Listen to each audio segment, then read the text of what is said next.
Friends, இப்போ என்ன பார்க்க போகிறோன்னா, இப்போ வந்து நண்டு மசாலா தான் சேர்க்குறேன். வாங்க எப்படி செய்யலான்னு பார்க்கலாம். ஒரு 2 குழிக்கரண்டி அளவுக்கு ஆயில் விட்டுக்கோங்க. ஒரு ஸ்பூன் வந்து சோம்பு சேர்த்துக்கலாம். வெங்காயம் சேர்த்து நல்லா வதக்கிக்கலாம். இந்த பாத்திரம் பத்தாது போலவுது, இன்னொரு பாத்திரத்தில் மாற்றிக்கலாம்.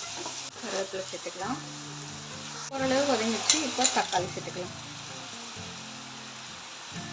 தக்காளியும் கருவேப்பிலையும் சேர்த்து நல்லா வதக்கிடுவோம். 2 ஸ்பூன் அளவுக்கு இஞ்சி பூண்டு சேர்த்துக்கோங்க. மஞ்சள் பொடி, மிளகாய் பொடி, கரம் மசாலா பொடி, தனியா பொடி, குழம்பு மிளகாய் பொடி, காரத்துக்கு எவ்வளோ தேவையோ நம்ம சேர்த்துக்கலாம். எல்லாம் சேர்த்துட்டு நல்லா வதக்கிடலாம். லைட்டாக வந்து தண்ணி வந்து ஸ்ப்ரிங்கிள் பண்ணிக்கோங்க.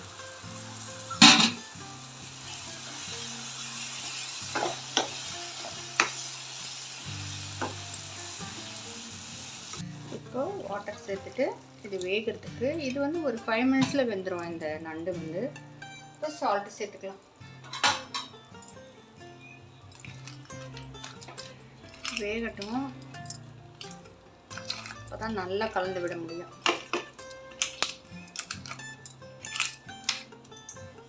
சூப்பராக அருமையாக நண்டு மசாலா ரெடி ஆயிடுச்சு. கொஞ்சமாக செமி கிரேவியாக இருந்தால் சாதத்தில் போட்டு சாப்பிட சூப்பராக இருக்கும்.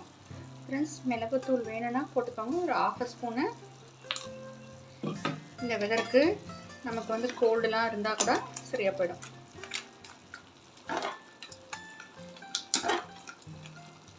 சூப்பராக இருக்கு பாருங்க ஃப்ரெண்ட்ஸ்.